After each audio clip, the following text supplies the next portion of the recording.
Hey guys, a couple of days ago I put a tweet out on Twitter showing an interesting spot that Crazy Sixes and I got into when we were doing our Saturday study streams using the pokercoaching.com quizzes. If you guys haven't been checking those out, make sure you do. They're noon Eastern on both my stream and Crazy Sixes stream, and we're doing these quizzes trying to get better. This is a spot where we ran into an interesting question of, if there was a raise and a call, and if certain spots jammed in the blinds, what would we do? I'm going to show you the spot real quick. We'll look at that and then come back and see what ICM says we should do.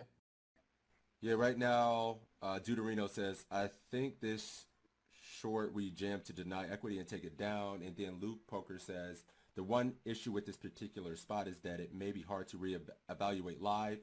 The two blinds have perfect rejam stacks. Very good point. So while we flat here, we can get rejammed by them a lot. And that's something definitely can take into consideration. So. And if we get rejammed, are we calling?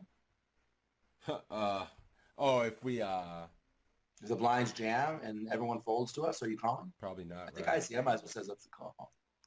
Ooh, this would be a good one to put in ICMizer. Just run a random spot where we flat and then these two fold and we have a decision to call this jam. That would be very interesting to see what range of hands we would need.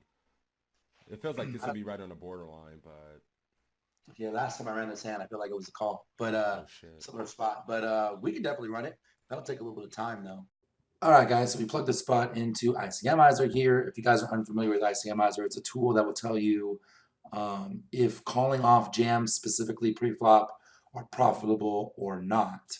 We're not at a final table or anything, so we don't have to worry about ICM or anything like that. So I plugged in the spot here. We see the raise, we see our call, and in this situation, the small blind jams. If we calculate for Nash, basically what that does is that's going to tell us if this guy is like jamming perfectly in a GTO world.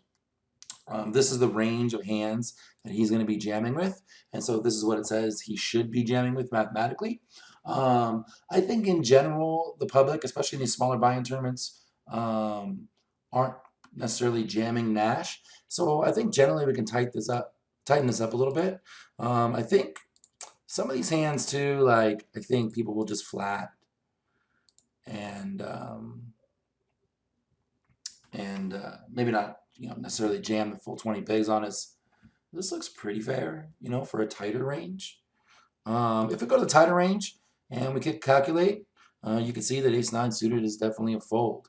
If we think this guy has been doing his homework and jamming Nash, which is really interesting, it is actually a call. So that's where it gets a little tricky, where you got to kind of range your opponent and stuff. But I do think in general people are jamming tighter than Nash. And the reason why really is if we look at the range and we start to tighten up the Nash range, a lot of what we're tightening up and saying he's going to flat with or maybe not jam is a lot of these aces that we're dominating, right? And then a few pairs that we're flipping with. So then all we're left with is, a couple of 60-40s and then dominating aces and pairs that are got us a little bit crushed with one over.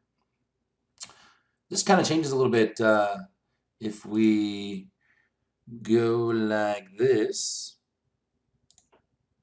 and we make the big blind jam.